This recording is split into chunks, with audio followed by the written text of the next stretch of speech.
ثبتني على الإيمان اللهم لا سهل إلا ما جعلته سهلا وأنت يا حي يا قيوم تجعل الحزن إذا شئت سهلا. أما بعد.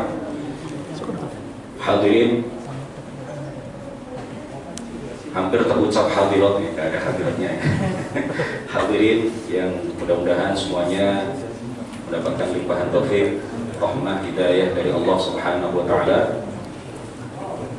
Pada siang hari yang penuh keberkahan ini, di hari yang paling baik ini, Sayyidul Ayyam, kita akan mengkaji tafsir surat yang merupakan surat yang paling agung, paling utama, paling istimewa di antara seluruh surat yang ada di dalam Al-Quran, yaitu suratul Fatihah.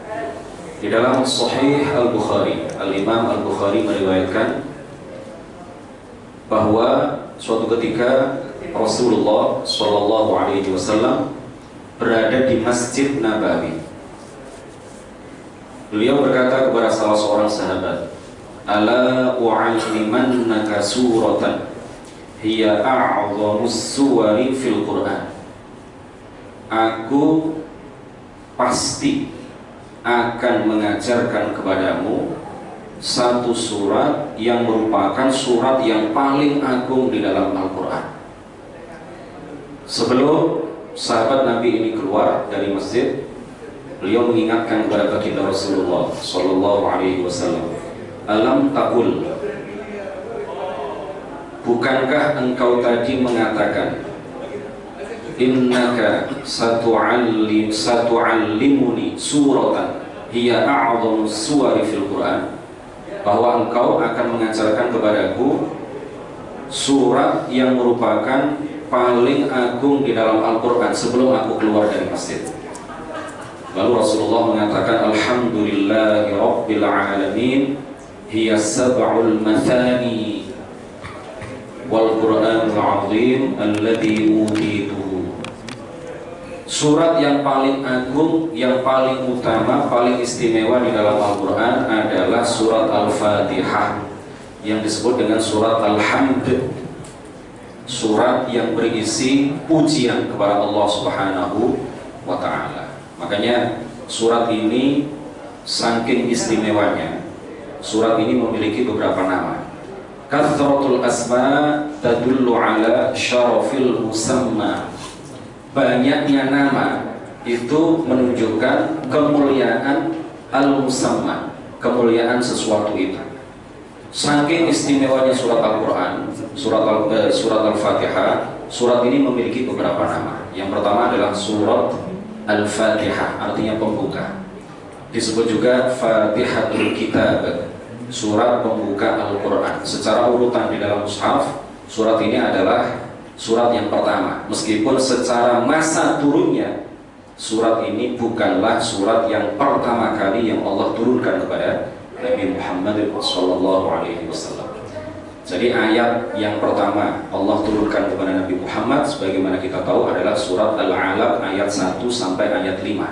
Iqra bismi rabbikal ladzi khalaq, dan seterusnya.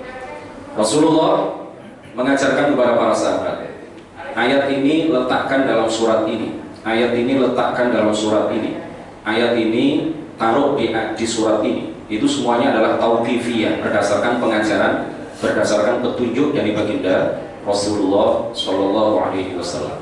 Jadi tidak selalu ayat yang pertama kali turun atau turun terlebih dahulu itu dalam urutan di dalam Al-Quran, di dalam mushaf itu tertulis terlebih dahulu dibandingkan dengan ayat atau surat yang turunnya belakangan. Nah, surat Al-Fatihah ini juga disebut sebagai Ummul Kitab atau Ummul Quran, induk dari keseluruhan Al-Quran. Kenapa disebut sebagai induk dari keseluruhan Al-Quran? Karena makna seluruh surat dan ayat di dalam Al-Quran ini kalau dirangkum secara umum, dikerucutkan secara global, terkandung di dalam surat Al-Fatihah. Makanya disebut Ummul Kitab, Ummul Quran. Sebagaimana hadis itu juga ada Ummus Sunnah. Ada hadis yang dijuluki oleh para ulama sebagai induk dari seluruh hadis yang ada. yaitu hadis Jibril, hadis yang menjelaskan tentang makna iman, makna Islam, dan makna ihsan. Ini disebut oleh para ulama sebagai ummus sunnah, induk dari segala hadis. Karena seluruh hadis itu kalau dikerucutkan maknanya, kalau dirangkum maknanya secara global, secara umum terkandung di dalam hadis ini. Nah, Al-Quran disebut juga Ummul Kitab, Ummul Quran, disebut juga Suratul Wafiyah, Surat Al-Wafiyah, Surat Wafayafi, itu artinya memenuhi. Kenapa disebut sebagai surat pemenuhan? Karena 7 ayat di dalam surat Al-Fatihah ini harus dibaca semuanya kalau kita ingin sholat kita sah. Beda dengan surat yang lain atau ayat yang lain.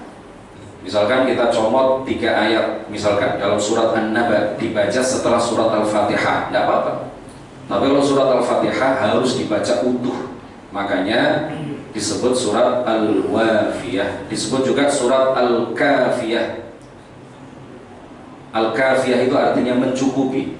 Kenapa disebut sebagai surat Al-Kafiyah? Karena surat Al-Fatihah ini kalau ketika kita berdiri waktu sholat, di setiap rakaat yang kita baca hanya surat Al-Fatihah, itu sudah cukup.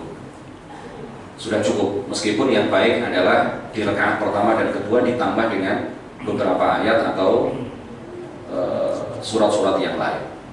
Kemudian surat Al-Fatihah ini juga disebut As-Sab'ul Mathani. As-Sab' itu 7 ayat, Al-Mathani itu yang diulang-ulang. Karena minimal dalam sehari semalam kita membaca surat Al-Fatihah dalam sholat itu berapa kali? 17 kali minimal, kalau hanya melakukan sholat 5 waktu. Kalau kita sholat ditambah dengan sholat duha, sholat tahajud, sholat witir, qabliyah, ba'diyah, bisa lebih dari itu. Makanya disebut As-Sab' Al-Mathani. Menurut sebagian ulama, kenapa surat Al-Fatihah disebut sebagai As-Sab'ul Mathani? Karena 7 ayat di dalam surat Al-Fatihah ini diturunkan secara berulang. Ini hebatnya surat Al-Fatihah. Ini hanya terjadi pada surat Al-Fatihah. Kalau ayat dan surat yang lain itu turunnya hanya 1 kali. Khusus surat Al-Fatihah, ini menurut sebagian ulama, Al-Mathani, turunnya berulang sebanyak 2 kali. Makanya ada perbedaan pendapat di kalangan para ulama. Surat Al-Fatihah ini apakah Makkiyah ataukah Madaniyah? Sebagian ulama mengatakan Makkiyah, turun sebelum hijrah. Sebagian ulama mengatakan surat ini Madaniyah, turun setelah hijrah. Sebagian ulama yang lain mengatakan surat ini turun 2 kali. Di Mekah diturunkan, saking istimewanya, di Madinah juga diturunkan kembali oleh Allah kepada Nabi Muhammad melalui perantaraan malaikat Jibril. Surat Al-Fatihah ini juga disebut surat Asy-Syafiyah, berasal dari kata syafa yashfi, syifa, obat. Surat yang bisa dijadikan ruqyah, nyowo, ya, panjenengan dokter, perawat, dokter kalau mengobati pasien sambil dikasih obat dibacakan surat Al-Fatihah, insya Allah lebih manjur. Karena di dalam Sahih Al-Bukhari diceritakan di dalam kitab Sahih Al-Bukhari bahwa suatu ketika Abu Sa'id Al-Khudri, salah seorang sahabat Nabi, bersama rombongan beliau melakukan perjalanan, singgah di suatu tempat. Mereka menyediakan tempat singgah itu untuk rombongan yang dipimpin oleh Abu Sa'id Al-Khudri. Tapi Abu Sa'id Al-Khudri bersama rombongannya ingin agar mereka dihidangkan makanan, minuman. Tapi orang-orang di sekitar mereka pada saat itu menolak untuk menghidangkan makanan dan minuman. Gak tahu alasannya apa, pokoknya mereka gak mau. Tidak disebutkan kenapa mereka menolak untuk menghidangkan makanan dan minuman kepada rombongan tamu yang datang ini. Bukan rombongan yang sengaja ingin bertamu ke situ, tapi singgah, ya. Kemudian setelah itu, tidak lama setelah itu terdengar kabar bahwa Ra'isul Qaum, kepala suku, Ra'isul Qabilah, salah satu bagian tubuhnya itu tersengat kalajengking, sehingga racun itu kemudian menyebar cepat ke beberapa bagian tubuh yang lain. Ada yang memberitahu bahwa ada rombongan itu mungkin mereka bisa nyuwuk. Apa nyuwuk itu bahasa Indonesianya ya? Mungkin mereka bisa apa? Nambani itu juga bahasa Jawa, Pak. Nyembur, nambani, ngobati, meruqyah, nyuwuk. Akhirnya mereka mendatangi rombongan yang dari Madinah ini. Kemudian saya bisa Abu Sa'id Al-Khudri, padahal beliau sama sekali belum pernah belajar ruqyah dari baginda Rasulullah. Beliau percaya diri, saya bisa. Lalu didatangilah kepala suku, kepala kabilah yang tersengat kalajengking tadi, kemudian diitoni, kemudian dibacakan surat Al-Fatihah sambil dilulus-lulus, langsung sembuh. Saat itu juga langsung sembuh. Racun yang menyebar itu langsung sembuh, langsung bisa berjalan. Kemudian mereka, Abu Sa'id Al-Khudri ini sebelum nyowo minta, ini kalau kepala suku kalian sembuh, imbalannya apa? Kambing, kami minta 30 kambing. Kami minta 30 ekor kambing, kata Abu Sa'id Al-Khudri. Ya, awalnya kan ditolak tadi, mereka nggak mau menghidangkan apapun. Ini kesempatan. Jadi boleh ya, meruqyah kemudian minta imbalan itu boleh. Ini hadis riwayat Imam Al-Bukhari. Di dalam satu riwayat di kitab Sahih Al-Bukhari diceritakan bahwa permintaan mereka adalah imbalan sebanyak 30 ekor kambing. Betul, dikasih 30 ekor kambing. Salah seorang di antara mereka mengatakan, ayo kita bagi. Ini 2, ini 3, ini yang bagian nyowo, ini yang paling banyak. Enggak, saya tidak mau. Sebelum kita laporkan kepada baginda Rasulullah, ini boleh apa tidak kita menerima kambing ini. Akhirnya mereka dipimpin oleh sahabat Abu Sa'id Al-Khudri, sowan ke hadapan Rasulullah Shallallahu Alaihi Wasallam, menceritakan mengenai apa yang sudah mereka lakukan. Rasulullah kemudian mengatakan kepada sahabat Abu Sa'id Al-Khudri, "Ma yudrika annaha ruqyah?" Ma yudrika annaha ruqyah. Dari mana kamu tahu bahwa surat Al-Fatihah itu bisa untuk nyuwuk orang sakit? Apa jawaban yang disampaikan oleh Abu Sa'id Al-Khudri? Syai'un alqahu Allah fi ru'i. Sesuatu ya Rasulullah yang Allah munculkan tiba-tiba di hati saya. Ilham. Ya, beliau bukan nabi sehingga tidak menerima wahyu dari Allah, tapi seorang mukmin yang soleh itu kadang-kadang ada ilham di dalam hatinya, bisa melakukan sesuatu yang benar padahal dia tidak pernah belajar mengenai hal itu. Apa jawab Rasulullah Shallallahu Alaihi Wasallam? Asabtum, kalian telah benar. Kalian telah benar. Bagikan kambing ini untuk kalian, kemudian sisakan beberapa ekor kambing untuk saya. Rasulullah ingin mengajarkan bahwa ini betul-betul halal, makanya beliau mengatakan sisakan beberapa ekor untuk saya. Beliau ingin menjelaskan bahwa ini halal untuk dimakan. Ini adalah imbalan yang halal, yang tidak dilarang di dalam agama. Surat Al-Fatihah disebut surat Asy-Syafiyah. Baik, ini waktunya sampai jam berapa ya? Nanti kalau Mas siapa tadi kasih kode lah ya, kalau tinggal 5 menit setelah ini kan jawab gitu ya. Gak apa-apa, dipotong aja, gak apa-apa. Saya khawatirnya terlalu lama. Nah, orang-orang sibuk semuanya. Bismillahirrahmanirrahim. Diawali dengan a'udzu billahi minasyaitonir rajim. Ta'awudz atau isti'adzah. A'udzu billahi minasyaitonir rajim. Ini bukan bagian dari surat Al-Fatihah, tapi kita dianjurkan untuk memulai bacaan surat apapun di dalam Al-Qur'an dengan a'udzu billahi minasyaitonir rajim. Sebagaimana yang diperintahkan di dalam salah satu ayat Al-Qur'an, fa idza qara'tal Qur'an fasta'id billah. Jika kalian ingin membaca Al-Qur'an, maka bacalah a'udzu billahi minasyaitonir rajim. Aku berlindung kepada Allah dari godaan syaitan yang terkutuk, yang terlaknat. Bismillahirrahmanirrahim. Menurut Imam Syafi'i, seluruh ulama sepakat bahwa surat Al-Fatihah terdiri dari 7 ayat.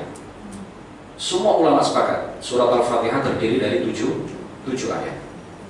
Tapi ada perbedaan pendapat di kalangan para ulama. Bismillahirrahmanirrahim ini termasuk ayat di dalam surat Al-Fatihah ataukah tidak? Menurut Imam Syafi'i, Bismillahirrahmanirrahim adalah ayat pertama dalam surat Al-Fatihah. Menurut Imam Malik, itu juga menurut Imam Abu Hanifah, Bismillahirrahmanirrahim bukanlah bagian dari surat Al-Fatihah. Jadi menurut beliau berdua, ayat pertama dalam surat Al-Fatihah adalah Alhamdulillahi Rabbil Alamin. Makanya terkadang panjenengan ikut jamaah di belakang imam yang tidak membaca Bismillah, sama sekali tidak baca. Bukan dilirihkan, bukan. Sebagian imam itu apa? Sama sekali tidak membaca basmalah, mengikuti pendapat Imam Malik bahwa Bismillahirrahmanirrahim bukanlah bagian di dalam surat Al-Fatihah. Bismillahirrahmanirrahim dengan menyebut nama Allah yang Maha Pengasih, Maha Pemurah, Ar-Rahman. Singkat ya. Ini kan kajian singkat, mudah-mudahan padat dan bermanfaat. Bismillahirrahmanirrahim. Sebelum Ar-Rahman, Allah. Lafaz Allah, lafzul jalalah Allah, ini adalah nama khusus bagi Tuhan yang wajib kita sembah. Tidak boleh digunakan nama untuk selain Allah. Gak boleh kita memberi nama anak kita Allah, gak boleh. Atau ada orang namanya Abdullah, dipanggil, hei Allah sini, Allah sini. Abdnya dihilangkan, kemudian tinggal Allahnya saja. Abd Allah, Abdullah, dipanggil Allah nggak boleh, karena itu adalah nama khusus bagi Allah. Begitu juga Ar-Rahman. Ar-Rahman itu adalah nama khusus bagi Allah. Kalau ada orang namanya, sebagaimana dijelaskan oleh para ulama bahasa, bahwa Ar-Rahman itu adalah salah satu nama khusus bagi Allah yang tidak boleh dijadikan nama untuk selain Allah, kecuali dengan tambahan Abdur Rahman, Fathur Rahman, Saifur Rahman, tidak apa-apa. Tapi kalau Rahman tok nggak boleh. Atau ada orang namanya Abdur Rahman, secara syariat nggak boleh dipanggil Rahman. Itu sama dengan kalau ada orang namanya Abdullah dipanggil hei Allah, nggak boleh. Sedangkan Rahim itu ism mushtaq, nama yang boleh digunakan untuk selain Allah, tapi dengan makna yang berbeda dengan apabila disifatkan kepada Allah. Rahim boleh Pak. Ahmad Rahim tanpa abd, tanpa hamba, boleh. Rahim boleh disematkan, boleh dipanggil seseorang dengan panggilan Rahim, karena Allah Ta'ala menyebut Nabi Muhammad itu apa? Raufun Rahim, Rauf Rahim, ya. Gak ada di dalam Al-Quran, di dalam hadis penyebutan Nabi Muhammad itu adalah Rahman, misalkan, gak ada. Itu adalah nama khusus bagi Allah. Kalau Rahim boleh. Baik. Rahman artinya adalah zat yang maha welas asih, yang banyak rahmatnya terhadap orang mukmin, orang kafir di dunia, dan khusus terhadap orang mukmin di akhirat. Jadi Pak, rahmat Allah di dunia itu berlaku umum. Siapapun dapat rahmat Allah.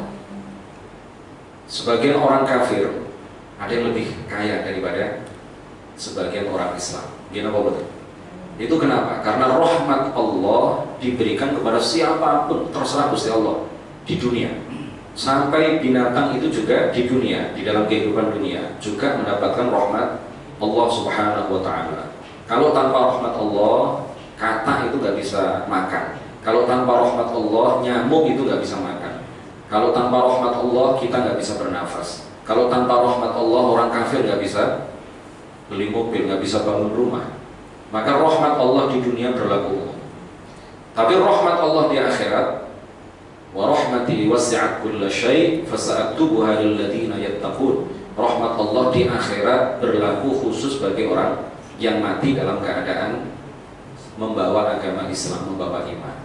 Gak ada orang kafir yang dimasukkan di dalam surga di akhirat. Itu wajib kita yakini, karena ayatnya banyak, hadisnya banyak, dan ijma' para ulama juga seperti itu. Jadi tanda bahwa seseorang itu dicintai oleh Allah itu bukan seberapa kaya dia, bukan seberapa sehat dia, bukan seberapa ganteng dia. Tapi tanda seseorang dicintai oleh Allah adalah seberapa kuat dia memegang teguh keimanan. Alhamdulillahi Rabbil Alamin. Ini mau sampai ayat ke-7 ya, tapi singkat-singkat gitu ya. Nanti kita buka tanya jawab. InsyaAllah 5 atau 10 menit lagi selesai. Alhamdulillahi Rabbil Alamin. kita memuji Allah. Alhamd itu artinya adalah as-sana bil lisan 'ala al-jamil al-ikhtiyari 'ala jihati at-tabjil wa ta'zim. Memuji Allah dengan lisan atas berbagai nikmat yang Allah anugerahkan kepada kita. Dan Allah memberikan nikmat kepada kita itu bukan kewajiban atasnya. Pak, kita diberi nikmat oleh Allah itu murni adalah pemberian karunia anugerah, bukan kewajiban Allah memberikan nikmat kepada kita. Allah tidak wajib untuk memberikan kesehatan paripurna bagi orang yang tidak punya dosa. Kita sering melihat anak kecil sakit padahal dia nggak punya dosa. Biasa kan Gusti Allah. Itu semuanya adalah sekehendak Allah Subhanahu wa ta'ala, karena semua apa yang ada di alam semesta adalah milik Allah. Kita dan apa yang kita miliki adalah milik Allah. Kalau kita sadar bahwa kita dan apa yang kita miliki sejatinya bukan milik kita tapi milik Allah, pertama, kita tidak akan protes kalau sewaktu-waktu Allah mengambil nikmat yang Ia anugerahkan kepada kita. Yang kedua, kita nggak sombong. Seganteng apapun kita nggak sombong, karena kegantengan, ketampanan kita ini sebenarnya bukan milik kita, tapi milik Allah. Ar-Rahman Ar-Rahim tadi sudah ya. Maliki Yaumiddin, pemilik hari pembalasan. Kenapa disebut sebagai pemilik hari pembalasan? Padahal Allah adalah pemilik segala sesuatu. Ini untuk memberikan penjelasan, pemahaman kepada kita bahwa nanti di akhirat akan ada hari pembalasan. Kita, apapun yang kita lakukan di dunia ini ada pertanggungjawabannya. Kalau kita baik, maka ada balasan baik nanti di akhirat. Kalau seseorang buruk, maka ada balasan buruk nanti di akhirat. Terkadang Pak, terkadang balasan itu langsung disegerakan di dunia, dan itu lebih baik. Balasan buruk ya, siksaan itu kadang disegerakan di dunia. Kadang-kadang orang habis melakukan dosa langsung jalan menuju parkiran jatuh misalkan ya. Kemudian apa? Berdarah. Napa jenenge? Kejubles dom misalnya, ketusuk jarum misalkan, habis melakukan dosa kemudian tertusuk jarum, itu adalah siksa yang disegerakan di dunia, dan itu lebih baik karena siksa di akhirat jauh lebih berat, siksa di dunia jauh lebih ringan daripada siksa di akhirat. Bersyukurlah kalau habis melakukan dosa kemudian anak masuk rumah sakit, itu di satu sisi sedih, tapi di sisi yang lain bersyukur karena itu siksaan yang Allah segerakan di dunia, dan itu lebih baik bagi kita. Karena siksaan di dunia itu menggugurkan siksa di akhirat. Siksaan di dunia itu menghapus dosa kita. Kalau kita sudah nggak punya dosa, tetap Allah kasih musibah. Kita sudah nggak punya dosa ya, tetap dikasih musibah. Maka musibah itu meninggikan derajat kita. Pokoknya syaratnya muslim, sabar, ridho. Ar-Rahman Ar-Rahim, Maliki Yaumiddin, Iyyaka na'budu wa iyyaka nasta'in. Jadi mulai dari bismillah sampai Iyyaka na'budu, ini artinya semuanya adalah pujian kepada Allah. Bismillahirrahmanirrahim, pujian kepada Allah. Alhamdulillahirabbil alamin, pujian kepada Allah, dan seterusnya sampai Iyyaka na'budu. Mulai dari wa iyyaka nasta'in ke belakang, ini adalah su'alun wa du'a, permohonan hamba kepada Allah Subhanahu wa ta'ala. Wa iyyaka nasta'in, hanya kepadamu ya Allah kami minta pertolongan. Bukan berarti dokter nggak boleh minta pertolongan kepada perawat, bukan berarti itu. Yang tidak boleh itu adalah minta pertolongan dalam arti ingin diciptakan sesuatu kepada dia. Ini yang nggak boleh. Nggak boleh ya. Tolong perawat ciptakan kesembuhan bagi pasien, itu nggak boleh. Itu hanya boleh ditujukan kepada Allah Subhanahu wa ta'ala. Nah, jadi permintaan tolong kita kepada sesama makhluk itu dalam arti kita minta supaya dia menjadi sebab Allah menciptakan pertolongan kepada kita. Hanya sebab, bukan dia yang menciptakan pertolongan. Makanya ketika panjenengan minta tolong, belum tentu orang yang dimintai tolong itu bisa melakukan persis seperti yang diminta, karena yang menciptakan segala pertolongan itu sejatinya adalah Allah. Dia hanya sebab, dia hanya perantara. Iyyaka na'budu wa iyyaka nasta'in ihdinas siratal mustaqim. Tunjukkanlah kami jalan yang benar. Bukan berarti kita saat ini semuanya tidak dalam keadaan yang benar. Dan terkadang di dalam beberapa ayat Al-Quran permintaan doa kepada Allah, ya, permohonan kepada Allah itu artinya ya Allah tetapkanlah aku, ya, dalam hidayah Islam. Bukan berarti kita saat ini tidak atau tidak di jalan yang benar, kemudian semuanya sesat ini orang-orang. Apa buktinya? Karena setiap sholat selalu minta ihdinas siratal mustaqim. Bukan begitu. Kalau yang sudah dapat hidayah berarti dengan ihdinas siratal mustaqim kita minta kepada Allah agar Allah menetapkan hidayah itu pada hati kita di atas hidayah Islam. Ghairil maghdubi ihdinas siratal mustaqim siratal ladzina an'amta 'alaihim ghairil maghdubi 'alaihim waladdallin. Bukan jalan orang-orang Yahudi, ya, dan juga bukan jalan orang-orang Nasrani. Amin itu bukan bagian dari Al-Fatihah, tetapi kita disunnahkan untuk membacanya di dalam sholat. Artinya adalah Allahumma stajib, ya Allah kabulkanlah. Amin apa artinya, Pak? Ya Allah kabulkanlah. Makanya imam doa panjenengan membaca amin, artinya ya Allah kabulkanlah. Jika kajian singkat pada siang hari ini, jika ada yang ditanyakan saya persilakan. Atau pas nggih monggo. Jadi saat-saatnya misalnya ada yang misalnya kita ikut jamaah ternyata bacaannya tidak benar. Ada dua pendapat. Menurut Imam Syafi'i ketat sekali dalam mazhab Syafi'i, sangat ketat. Imam salah dalam baca Al-Fatihah, sholat makmum tidak sah.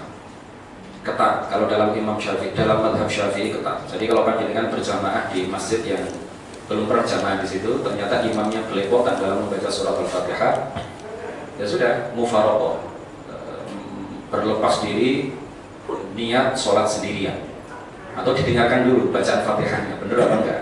Kalau enggak benar pindah masjid, atau nanti setelah selesai mereka berjamaah kita jamaah sendiri.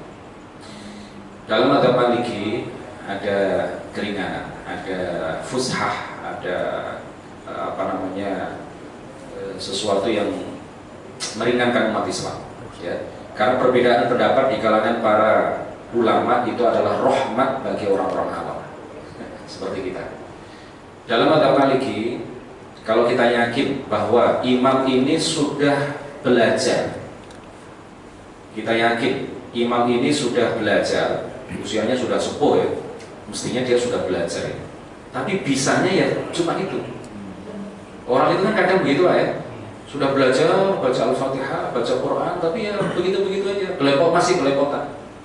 Imam Malik mengatakan kalau kita yakin bahwa imam yang ada di hadapan kita ini sudah belajar dan bisanya hanya seperti itu, sholat kita tetap sah. Betul. Iya, monggo. Bagi makmum juga. Kalau kita terlambat, ya,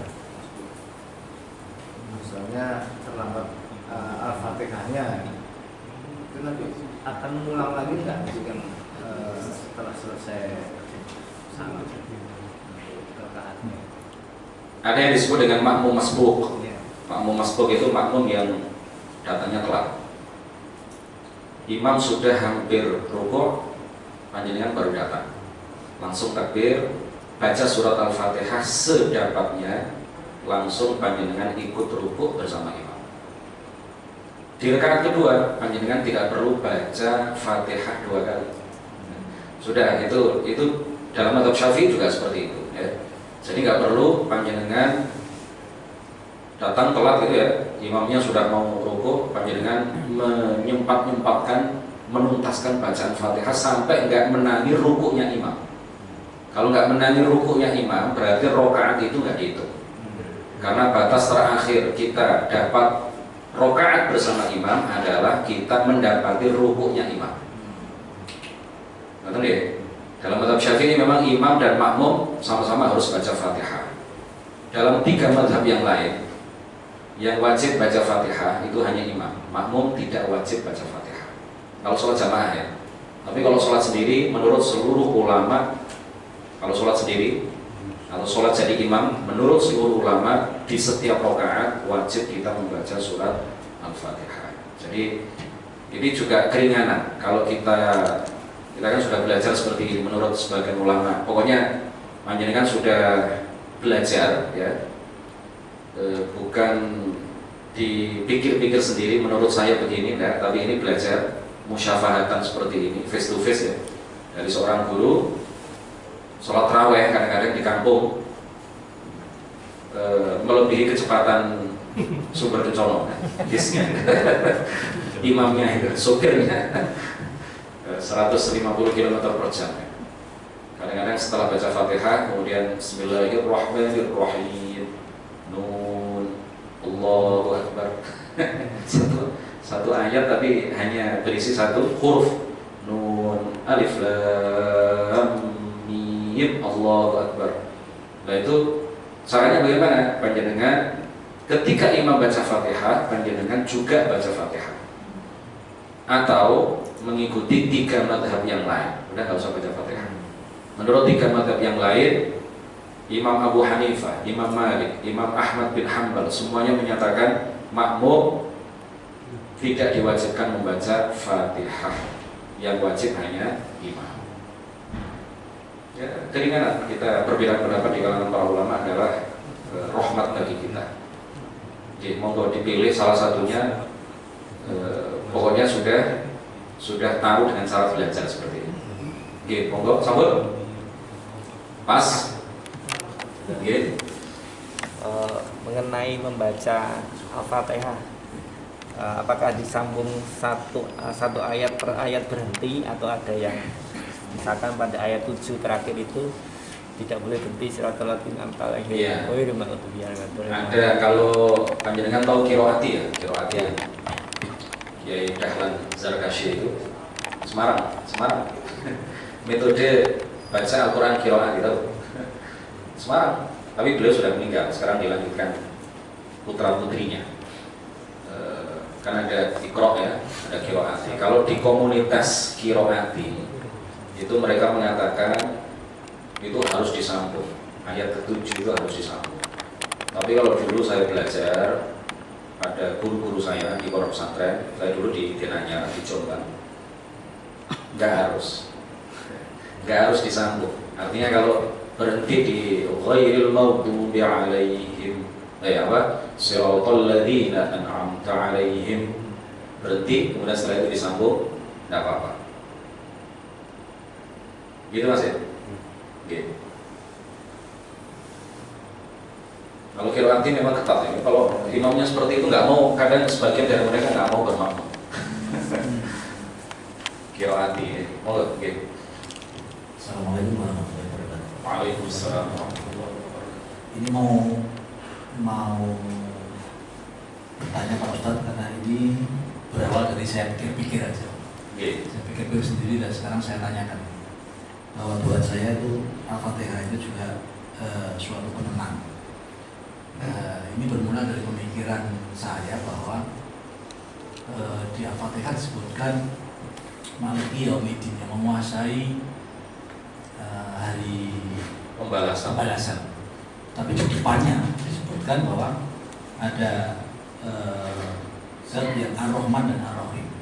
Jadi saya berpikir saya tidak perlu khawatir, karena yang menguasai hari pembalasan itu adalah suatu zat yang Ar-Rahman dan Ar-Rahim. Yang lebih penting lagi adalah di ayat setelahnya ada ihdinas siratal mustaqim. Artinya apa? Saya berpikir bahwa sebenarnya ihdinas siratal mustaqim itu, kalau saya bayangkan, saya belum tahu nih jalan yang benar itu ya bagaimana.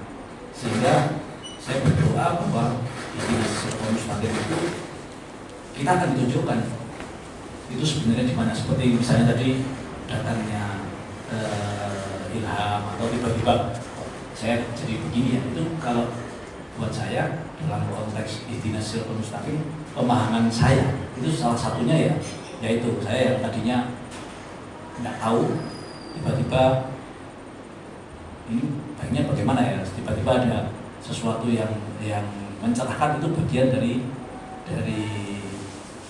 Al-Fatihah ini. Mohon petunjuk. Ini kalau di kitab-kitab tafsir itu dijelaskan bahwa as-sirat al-mustaqim itu artinya adalah hidayatul Islam, hidayah dari Allah sehingga kita bisa memegang teguh agama Islam. Itu yang saya baca di beberapa kitab tafsir. Adapun terkait dengan seorang mukmin yang soleh, yang bertakwa, kemudian tiba-tiba dapat ilham dari Allah, atau menurut beberapa orang ulama disebut sebagai al-ilmu ladunni, al-ilm al-ladunni, ilmu yang didapat tanpa belajar. Maka itu di dalam ayat yang lain disebutkan syaratnya satu.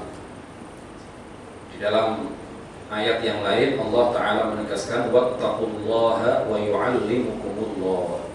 Kalau kita ingin dapat ilham, dapat firasat yang kuat, hati kita bisa memiliki firasat yang kuat, bisa memiliki ilmu yang tiba-tiba kita bisa tanpa belajar. Syaratnya satu, seperti yang disebutkan dalam ayat ini. Wattaqullaha wa yu'allimukumullah. Bertakwalah kepada Allah, niscaya Allah akan mengajarkan kepada kalian ilmu tanpa belajar. Nah, Al-Quran itu kan satu ayat dengan ayat yang lain saling menjelaskan. Jadi nggak bisa kita hanya berpatokan pada satu ayat kemudian mengabaikan ayat-ayat yang lain. Antara ayat yang satu dengan ayat yang lain itu saling menjelaskan, saling menguatkan. Jadi banyak sekali cerita di kalangan para ulama, ya, ada karomah, ya, ada kalau kita sudah bertakwa, ya. Pernah dengar ini nggak? Ini cerita nyata ini, ya. Pernah dengar Kiai Abdul Fadl As-Senori. Abdul Fadl ini asalnya Sedan Rembang. Kemudian sebelum meninggal beliau tinggal di Tuban, di Senori, di kecamatan Senori. Itu banyak yang cerita, mutawatir lah ya, yang cerita itu banyak sekali. Jadi ratusan orang yang cerita, dan itu sampai ke saya. Beliau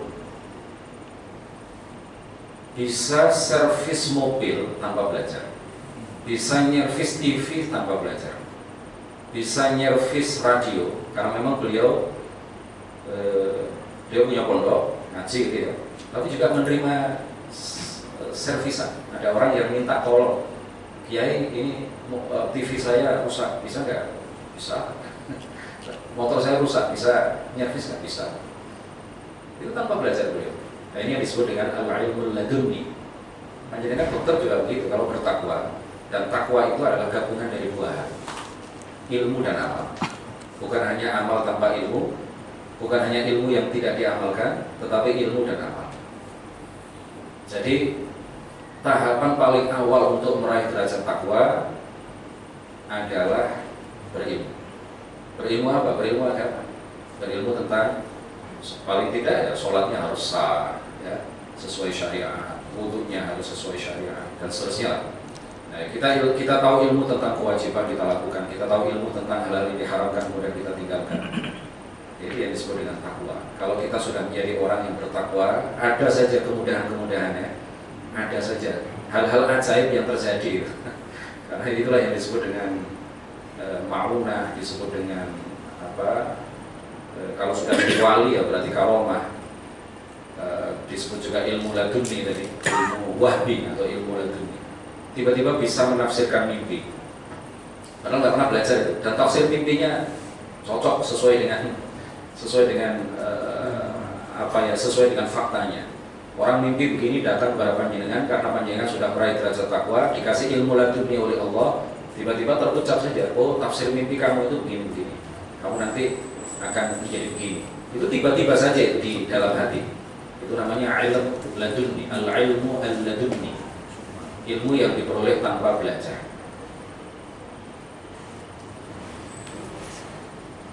Cabut? Terakhir, Oke, saya mohon maaf kalau nanti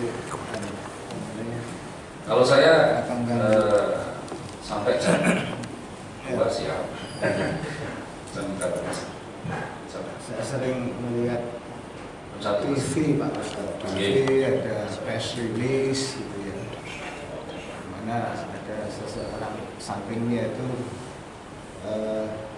pakai bahasa isyarat. Saya lagi berpikir kalau orang sholat, orang bisu itu, dari yang ada sholat itu yang rakaat berapa harus diucapkan. Terus bagaimana ya itu?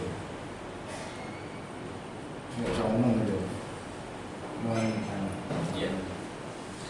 Sholat itu wajib dilakukan oleh semua orang yang sudah balik dan berakal. Dalam keadaan apapun kita wajib sholat. Dalam keadaan sakit, dalam keadaan safar, dalam perjalanan, dalam keadaan sakit seberat apapun kita tetap wajib sholat. Gak bisa sholat sambil berdiri ada keringanan dan seterusnya itu ya. Gak bisa berdiri duduk, gak bisa duduk tidur miring, gak bisa tidur miring, tidur terlentang, gak bisa tidur terlentang, sholat sa'i-so'i sebisanya. Sampai ketika badan ini nggak bisa digerakkan sama sekali, yang bisa kedip hanya mata, ya sholat pakai isyarat mata. Nah dari situ kita bisa mengambil kesimpulan bahwa orang yang bisu, orang yang tuli, ya, itu sholat semampu dia, sholat semampu dia bisa. Ya, dibaca bacaan sholat itu dalam hati misalkan, kalau memang bisa. Ya kalau tidak bisa ya bagaimana lagi? Allah Rahman Rahim. Allah Rahman Rahim. Tapi sholat itu memang nggak boleh ditinggalkan, Pak. Pasien dalam keadaan terinfus itu juga nggak boleh meninggalkan sholat. Ada caranya. Ada caranya. Sampai di atas pesawat, di atas kereta, itu juga ada caranya masing-masing. Kalau kita tahu ilmunya, maka kita tidak akan gegabah meninggalkan sholat dengan sebab tertentu. Kecuali kalau sebab itu memang dibenarkan oleh syariat. Dalam keadaan, saya sering ditanya, Ustaz, cara wudhunya gimana nih orang diinfus atau orang pakai apa itu namanya? Gips ya, atau pakai habis jatuh ininya tulangnya patah kemudian di gips ya namanya. Itu ada caranya, ya, dijelaskan oleh para ulama. Dan itu banyak penjelasan seperti itu banyak. Kalau kita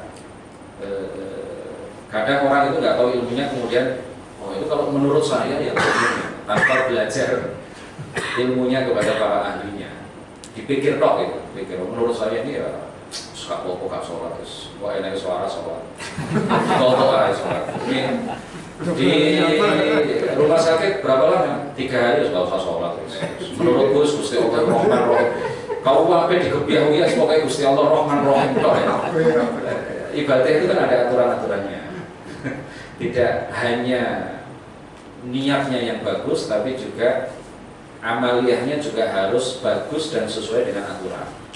Ya kalau seperti itu ya orang seperti itu ya fawdo ya apa akan timbul kekacauan dalam agama ini. Orang sakar PDW mau sholat dalam keadaan seperti itu caranya bagaimana, kemudian terus kalau saya sholat sangat padahal ada caranya dan tidak sulit. Kalau kita tahu ilmunya tidak sulit. Ya kapan-kapan dibahas ya, penting. Orang sholat, dok, diinfus itu kalau dalam mazhab Syafi'i sulit karena harus menggabungkan antara dua tata cara bersuci. Di samping wudu harus tayamum. Tapi kalau dalam mazhab Maliki ada keringanan, ada keringanan. Cukup wudu. Tapi ada cara-cara tertentu, tidak perlu tayamum.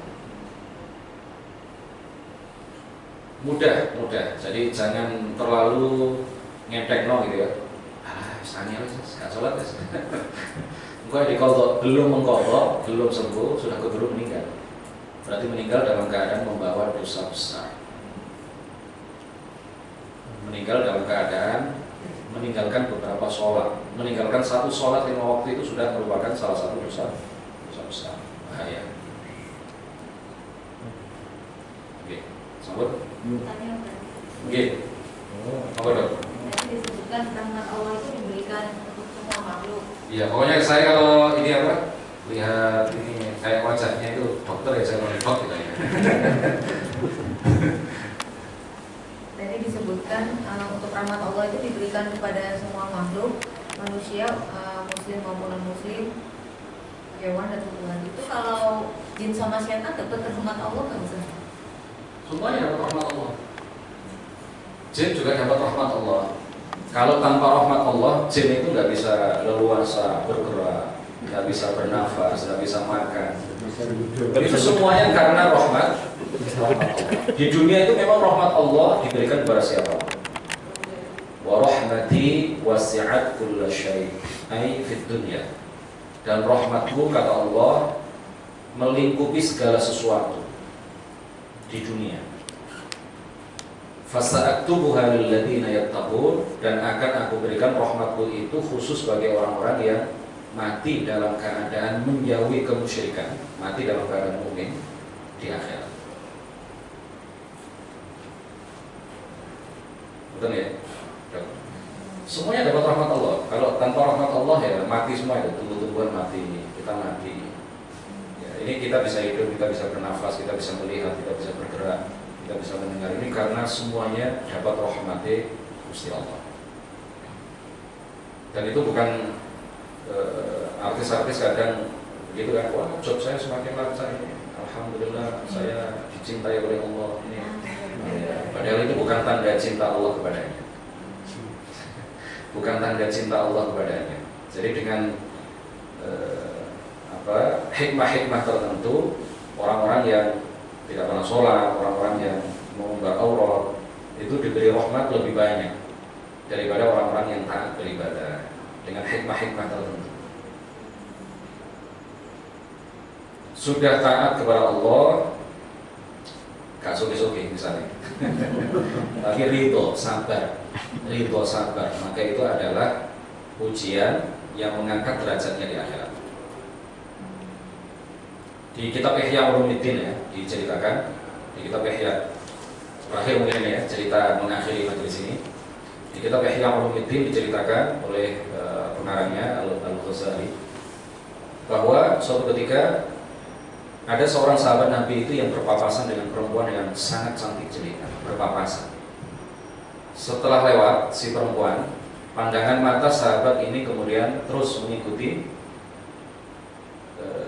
menatap, mengikuti kecantikan wajah perempuan itu, sampai nggak tahu kalau di depannya ada tembok besar.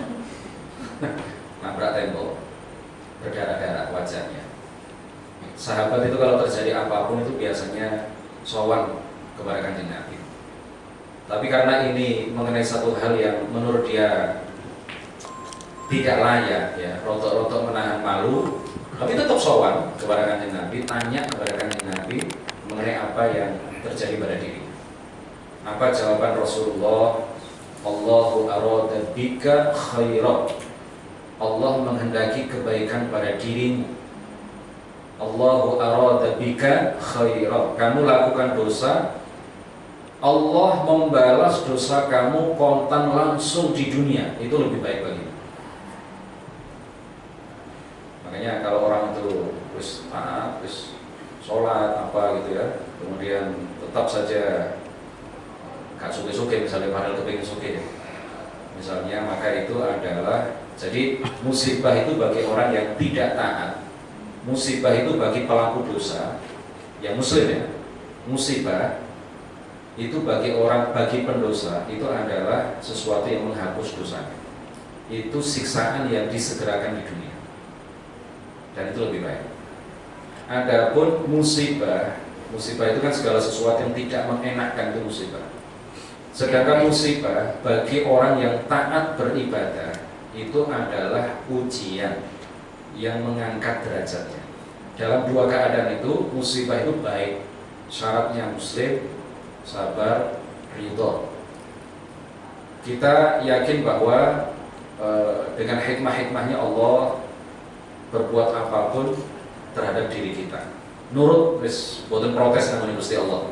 Kita teko suki alhamdulillah, kita teko melarat, kita teko sing kanggo utang ya alhamdulillah, kita teko wong sing utangi akeh ya alhamdulillah, wa inna lillahi. Duwe omah, kanggo omah, wis pokoke pasrah nang Gusti Allah. Islam, ridho, sabar, jaminan di akhirat akan bahagia. apapun keadaan kita di dunia. Maka kan sambut, mudah-mudahan bermanfaat. Subhanallahumma wa bihamdik, asyhadu an la ilaha illa anta, astaghfiruka wa atubu ilaik. Wallahu muwaffiq ila aqwamit thoriq. Wassalamualaikum warahmatullahi wabarakatuh. Waalaikumsalam warahmatullahi wabarakatuh. Allahumma shalli ala Muhammad